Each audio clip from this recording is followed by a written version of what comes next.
Honolulu, Hawaii, 2013. I was out gallivanting with my girlfriend and two of my best friends. I was doing all the bad things that a 21-year-old does. Violence, drug abuse, chase and tail, all of that stuff.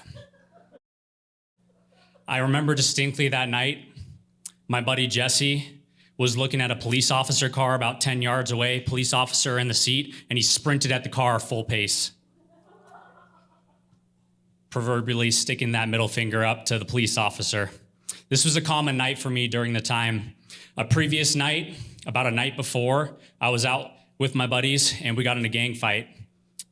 Brand new Toyota Tacoma comes up, bunch of locals jumping out of the back of the car with baseball bats and knives, start wailing on us. Driver gets knocked out, has a seizure on the floor. Another gang from another side is throwing glass bottles at us. Some guy pulls a knife on my brother. Crazy night. So back to the Ala Moana Beach night. I was out with both my friends, my girlfriend that I love dearly. She was so beautiful. I remember in class is where I met her. She turned around, looked at me, and she asked me to be in her group. And I just remember looking at her. She had long dreadlocks all the way down to the middle of her back. She had like this gymnast build, and she had these eyes that looked like the gemstone tiger's eye, if you know that gemstone. And so I was out with them. I was feeling extra cocky, and I look at my brother-in-law, and I'm thinking I want to tell him what I believe in. So I'm like, hey, Mikey, I want to tell you what I believe in. So he's looking at me, he nods, and I'm like, I believe that I am God. I believe that I can create my reality, is what I told him. And I remember the look on his face started to change. His eyebrows started to arc. I could see the anger in his face. And he belted out, there is a God. And I was like, whoa. I've been yelled at a lot in my life, but this particular time it woke me up, felt like I jumped in a cold bath, felt like I got hit by lightning. That night I went home questioning my beliefs. So during this time, I was forming a group. It was called OGAK. It was like an art movement. We had a big old group of people. It was starting to grow, 30, 40, 50 people, going to 100. We each had an animal name. And they decided that we were going to be moving to LA to grow the group because it was getting bigger and that was a better place to get found out. So my heart was broken. Hawaii was where my heart was at. And also my beautiful girlfriend was there. And so we were going to have to depart. So I spent my last night with her there. We laid in her SUV looking up at the stars. We said our goodbyes, and then I hopped on that 747 home. On that plane flight to Los Angeles, I was looking out at the clouds, and I started to think about my choices. I was making a lot of bad choices, and I wondered, is there a God? Does God exist? Looking at those clouds, it definitely looked like something was creating all this beauty. I started to think about the drug abuse, the violence, the sleeping around, and in particular, I reflected on the fact that those months that I was with my girlfriend, I slept with another woman, and I didn't tell her. So I landed in Los Angeles. We moved into this big old apartment. I got the biggest room, naturally. I moved all my stuff into this big room, and I just remember I sat in this giant room, put my stuff down, and I just sat in the middle of this empty room. It was kind of ironic, a little metaphorical. I was sitting down in a massive empty room. As I sat there, I began to pray. I was like, God, if you do exist, please show me a sign that you exist. And on top of that, please forgive me for all of my sins. In that moment, I heard an audible voice, whether it was in my mind or somewhere else, saying, I do exist. And on top of that, you don't need to confess your sins to me. You need to confess your sins to your future wife.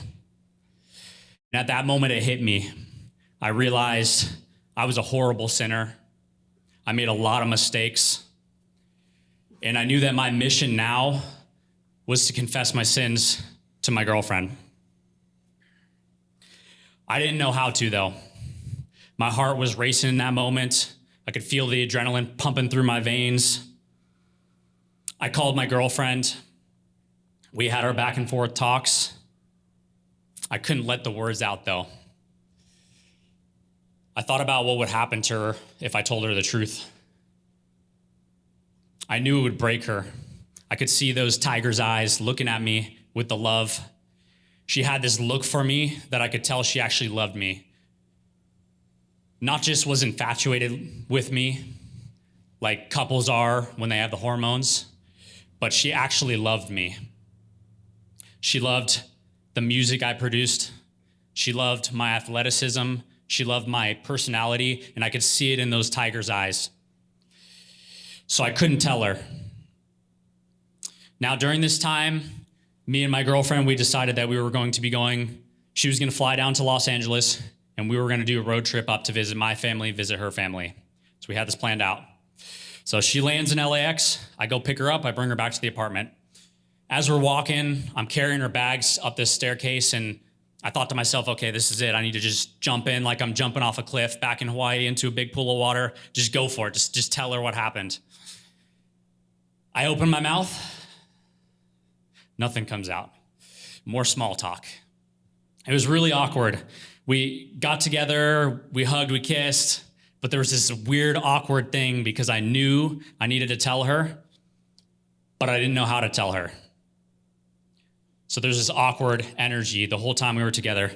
We got our rental car. We started driving up north. First, we're visiting my family in San Francisco. It's my 22nd birthday, so this is August 15th, 2022. We get there. We celebrate my birthday. My parents say that we can't stay there because they don't want me sleeping with my girlfriend in the house. So we keep driving north. We get to a park in San Francisco, and we decide we're just going to sleep here in this park.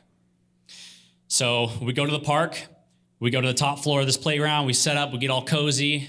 It's extremely cold, even though we're on the coast in California, and we're looking up at the stars. My adrenaline starts running again. My heart's pacing because I knew I needed to tell her. Voices in the back of my head were telling me, oh, it's your birthday, just take it easy, enjoy yourself, tell her tomorrow. Push it off to the next day. But my adrenaline was running, and I had another voice, quiet voice, just saying, talk to her, just say something. So I opened my mouth. I had no idea what to say. I just said, babe, I need to talk to you about something. She looked at me. I looked in those eyes. I could tell there was an element of shock in her face. And so I opened my mouth. I said, babe, when we were back in Hawaii, I slept with somebody else. She started shaking a little bit. I could see in her eyes that love and affection was gone. She looked through me like I was not there. It was almost like there was this black hole in her eye. She started crying. I hugged her. I tried to kiss her. I told her I'm sorry. We didn't talk at all that night. We didn't sleep that night. It was just her crying and me laying there wondering, what did I just do? The next morning we get up, there's no talking. She's not crying, but she's not looking at me either. So we get in the car and we start driving north. There's no talking. I'm wondering what's going to happen when we get to her parents' house. Is she just going to tell them what I said and they're all going to violently assault me and kick me out? Is she going to break up with me? Is she going to be permanently broken? I feel partially like I made a major mistake, even though another side of me knew I did what was right. Fast forward a year, we're still together. I'm confessing more sins. Fast forward another year, we're still together. I'm confessing more sins. It's like this cycle keeps going. Confessing more mistakes I made, violence, drug abuse, dirty thoughts, whatever it is, on and on and on and on and on and on and on. Is she ever going to forgive me? Seems like never. We're back in Hawaii. We're finishing our degrees. I took her to a classroom one day. sit her down in a chair. I said, babe, do you remember this classroom? She's like, of course I remember this classroom. This is the classroom that I met her in. I rented the classroom. I sat her down. I got down on one knee. I presented a ring to her. I said, babe, I love you.